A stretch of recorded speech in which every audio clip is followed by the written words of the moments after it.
she was nominated by the Dallas TAAP chapter. Linda Cady, nominated by the Houston TAAP chapter. Julie Lloyd Atkinson, nominated by the San Antonio TAAP chapter. And Robert Garcia, who was nominated by the Austin chapter. And the winner is, I always bring my own musical accompaniment.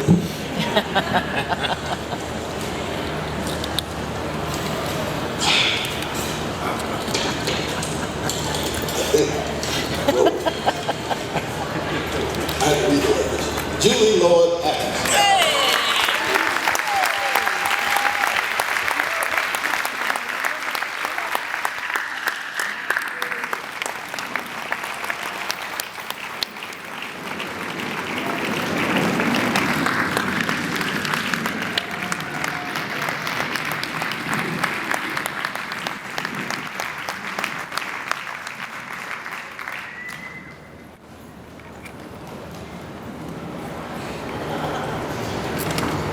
Before I let Julie say a few words, I want to say a few words about this young lady. Julie was one of the first counselors I met when I retired from the military, came down here 21 years ago.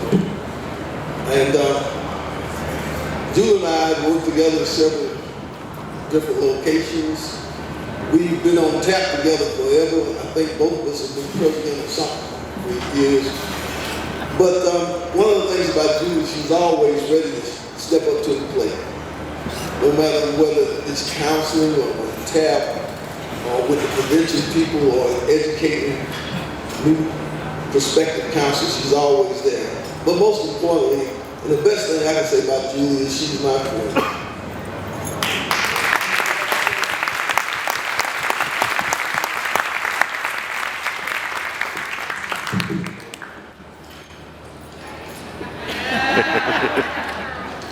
Well, those of you who know me know that if I didn't write stuff down, I could take up the rest of the time going off with squirrels and stuff, or sparklies, pencil lines up. I love them. And yes, I am actually in a dress. So thank you so much, because I'm still shaking, because I was, like, up until right now, I was still believing that this was not real, you know, that it was a joke. I'm deeply honored and humbled to receive this award. I'm also grateful that I was actually around and had the chance to meet the man that the award's named after, Mr. Elvis Smith. Yes, I've been in the field that long, almost 30 years. I'm grateful to my peers that nominated me, my fellow TAAP members from San Antonio, and they believed in me, you know, and they remind me even when I don't believe in myself. When I say, yeah, no, they're like, no, this is real, you deserve it. So remind me of things like that, to let me know that I do deserve recognition every now and then, you know, because I have been doing this for quite a while. One of the persons I want to thank, in 1985 is when I took my first job in San Antonio as a counselor, as a substance abuse counselor. Heather Allen Thompson gave me my first job. Is she here today?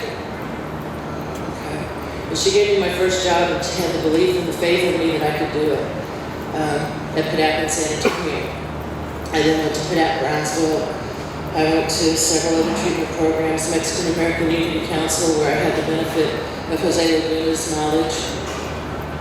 And he's the one that first got me involved in TAAP. Well, I take that back. I got involved in TAAP in Brownsville because I was the Valley Association secretary for the 2 years that I was down there. And I got to meet some wonderful people. Jose reinforced the fact that I needed to be involved in TAAP.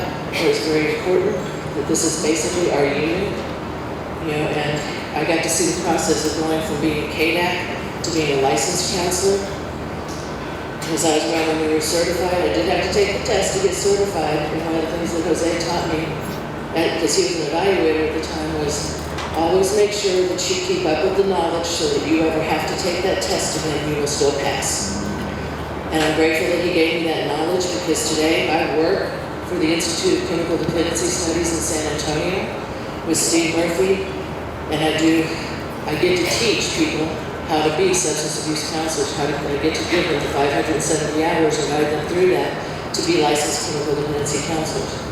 And if I didn't have Jose's wisdom and the other mentors and the other old timers teaching me those things and say, always be prepared, I wouldn't have the knowledge to pass it on to them. So I'm grateful that I had the opportunity to work in so many varied areas.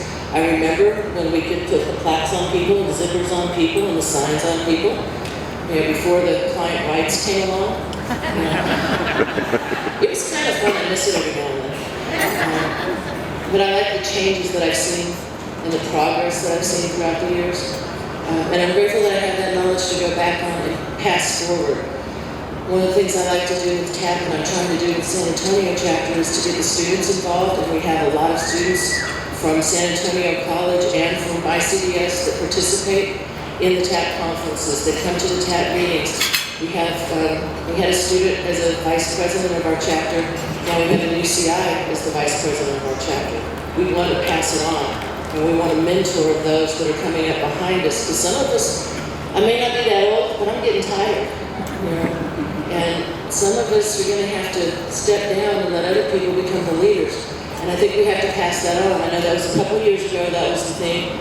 But the way we were, the mentors that I had were passing it on to me.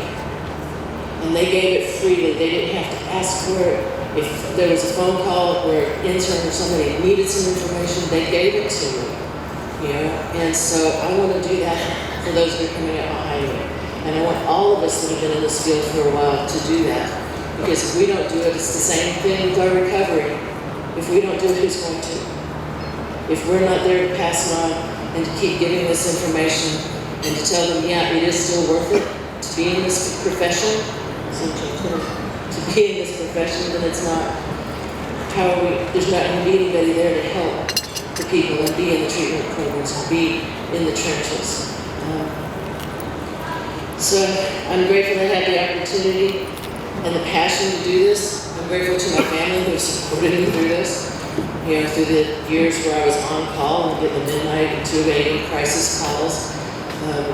The years where, aren't you going to go back to school? Aren't you going back to school?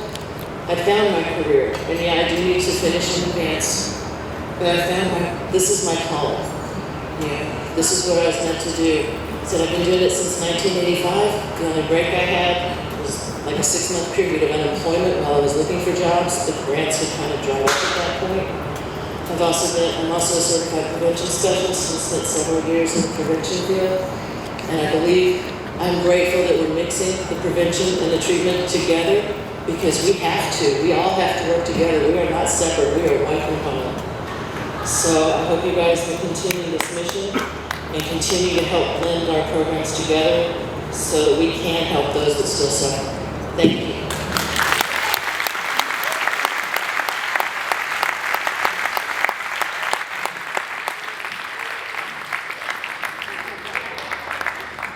I know sometimes award ceremonies seem a little long and tedious, but you tell me where else in this field are we ever recognized? And I also